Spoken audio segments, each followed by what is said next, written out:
teman-teman, tahukah kalian apa itu kingdom fungi? Kingdom fungi adalah sekelompok makhluk hidup yang susunan tubuhnya terdiri atas hifa. Ternyata ada banyak sekali jenis jamur yang ada di dunia. Untuk mengenal jamur lebih lanjut, mari kita tonton terus video pembelajaran ini. Yang pertama, karakteristik umum fungi. Fungi tersusun atas banyak sel. Dinding selnya tersusun atas zat kitin. Tubuhnya tersusun juga oleh talus yang tersusun oleh hifa. Jamur ini bersifat heterotrof, atau tidak dapat membuat makanannya sendiri. Hidup di tempat yang kaya materi organik, lembab, dan kurang pencahayaan. Salah satunya seperti di hutan hujan tropis. Reproduksi dari fungi ini terbagi atas dua, yaitu aseksual dan seksual. Reproduksi aseksual membentuk conidium dan reproduksi seksual membentuk endospora. Selanjutnya, jenis jamur klasifikasi Zygomicota. Jamur ini dinamakan Zygomicota karena pertama, membentuk spora istirahat yang berdinding tebal yang disebut zygospora. Zygospora merupakan hasil peleburan menyeluruh antara dua gametangium yang sama atau berbeda. Benang-benang hifanya yang bersekat, tetapi ada pula yang tidak bersekat. Bersifat senositik, yaitu hifa yang mengandung banyak inti dan tidak mempunyai sekat melintang. Hifanya berbentuk satu tabung halus yang mengandung protoplas dengan banyak inti dan dapat membentuk struktur dorman bersifat sementara yang disebut zygospora. Selanjutnya, ciri-ciri Zygomicota. Yang pertama, Zygomicota hidup di tempat-tempat yang lembab. Kedua, membentuk spora istirahat berdinding tebal yang disebut zygospora. Ketiga, mempunyai hifa bercabang-cabang dan tidak bersekat, dengan dinding sel yang tersusun atas zat kitin. Tipe hifa pada Zygomicota yang pertama, stolon, yaitu hifa yang membentuk jaringan pada permukaan substrat dan menghubungkan dua kumpulan sporangium. Yang ketiga, rhizoid, yaitu hifa yang menembus substrat untuk menyerap makanan. Yang ketiga, sporangiofor, yaitu hifa yang tumbuh tegak pada permukaan substrat dan memiliki sporangia globular atau berbentuk bulat di ujung-ujungnya. Selanjutnya, reproduksi aseksual. Pertama, bila dinding sporangium melarut, maka sporangiospora dibebaskan. Kedua, sporangiospora berkecambah dan berkembang menjadi organisme dengan hifa somatik. Lalu, ujung sporangiosfor berkembang menjadi sporangium yang berisikan banyak sekali sporangiospora. Selanjutnya, reproduksi seksual. Reproduksi seksual mensyaratkan adanya dua lawan jenis serasi, yaitu positif dan negatif. Apabila kedua tipe ini bersentuhan, satu dengan yang lain, terbentuklah progametangium. Kemudian, terjadi septum dekat ujung setiap progametangium yang memisahkannya menjadi dua sel, gametangium dan sel suspensor. Dinding kedua gametangium yang bersentuhan itu melarut pada titik sentuh. Kedua protoplasma bercampur atau plasmogami. Lalu, nukleus positif dan negatif melebur atau disebut juga kariogami untuk menghasilkan banyak nukleozigot. Struktur yang mengandungnya dinamakan senozigot. Dinding yang mengelilingi senozigot menebal dan permukaannya menjadi hitam dan berkutil-kutil. Maka terbentuklah zygospora yang tetap dorman 1-3 bulan. Setelah berkecambah, terbentuklah organisme baru. Meiosis berlangsung selama proses perkecambahan. Selanjutnya, contoh jamur Zygomicota, yaitu Rhizopus oryzae atau jamur tempe. Kedua, ada Rhizopus stolonifer atau jamur roti. Selanjutnya, ada Rhizopus nigricans atau jamur yang menghasilkan asam fumarat untuk memasakkan buah. Selanjutnya, Pilobonus crystallinus atau jamur pada kotoran hewan yang terdekomposisi. Selanjutnya, kita masuk ke dalam klasifikasi Ascomycota. Ciri-ciri dari Ascomycota yang pertama, hidupnya saprofit, parasit, atau bersimbiosis.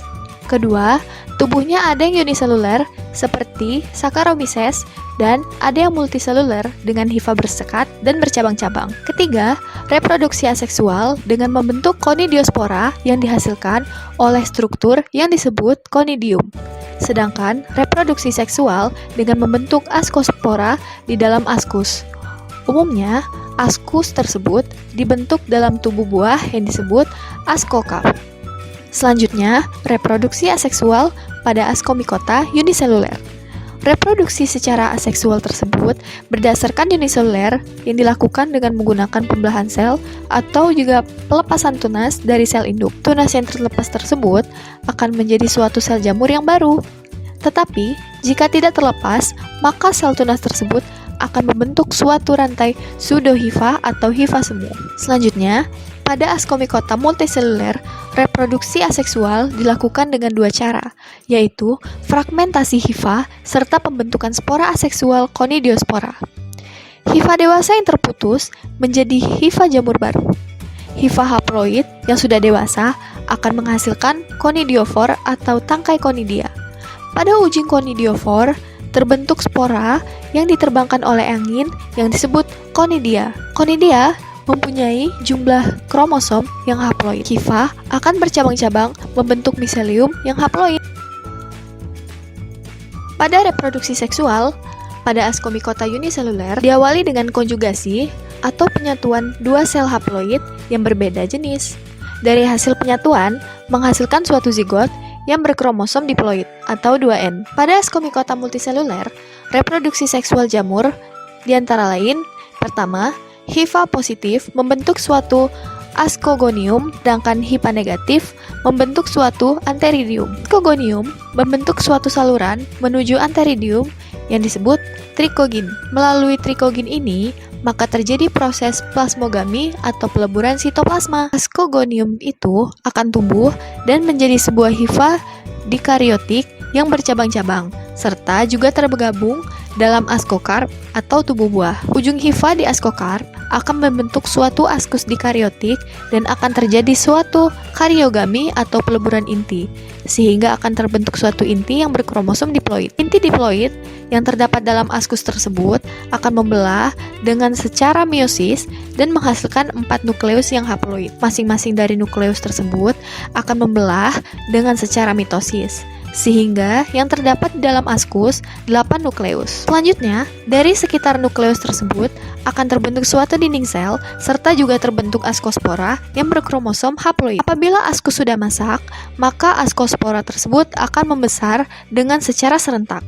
Hal tersebut akan terjadi disebabkan karena apabila suatu askus pecah, maka akan berakibat pada pecahnya askus lain itu. Askospora yang jatuh pada tempat yang cocok tersebut akan berkecambah dan menjadi hifa yang baru. Hifa haploid itu akan tumbuh bercabang dan membentuk miselium yang haploid. Selanjutnya, contoh jamur dari Ascomycota ini, yang pertama, ada Penicillium notatum atau jamur yang digunakan untuk pembuatan antibiotik penisilin dengan cara mengekstraksi biakan cair. Selanjutnya, kita masuk ke bagian klasifikasi Basidiomycota. Pada Basidiomycota, tubuhnya memiliki basidium. Kelompok jamur ini dikenal karena tubuh buahnya yang tampak jelas di permukaan tanah atau substrat lainnya. Tubuh buah bentuknya bermacam-macam. Ada yang seperti payung, bola, atau papan. Misalnya, jamur merang dengan tubuh buah berbentuk payung. Secara umum, tubuh buah mempunyai 4 bagian, yaitu tangkai tubuh buah atau stipe, tudung, pileus, volva, dan buah atau lamela. Stipe merupakan suatu miselium yang tumbuh tegak. Pileus merupakan bagian yang ditopang oleh stipe. Sewaktu muda, pileus dibungkus oleh selaput yang disebut valium universal yang akan pecah menjelang dewasa. Volva adalah sisa pembungkus yang terdapat di atas dasar tangkai. Lamela merupakan bagian bawah dari tudung berbentuk helaian dan tersusun atas lembaran.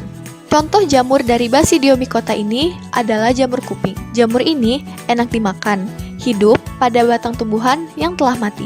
Selanjutnya, Kita masuk ke bagian klasifikasi Deuteromycota. Jamur Deuteromycetes atau Deuteromycota adalah jamur yang berkembang biak dengan konidia dan belum diketahui tahap seksualnya. Tidak ditemukan ascus maupun basidium sehingga tidak termasuk ke dalam kelas jamur Ascomycota ataupun Basidiomycota. Oleh karena itu, jamur ini merupakan jamur yang tidak sempurna atau jamur imperfeksi. Ciri-ciri dari Deuteromycota yang pertama, bersifat merusak atau menyebabkan penyakit pada hewan, manusia, dan tumbuhan. Kedua, reproduksi aseksual dengan konidium dan seksualnya belum diketahui. Bersifat parasit pada ternak dan ada yang hidup saprofit pada sampah. Lalu hifanya bersekat dan tubuhnya berukuran mikroskopis. Contoh dari jamur Deuteromycota ini adalah jamur penyebab panu. Nah, bagaimana teman-teman? Sudah paham kan bagaimana kingdom fungi itu? Terima kasih telah menyaksikan video pembelajaran ini.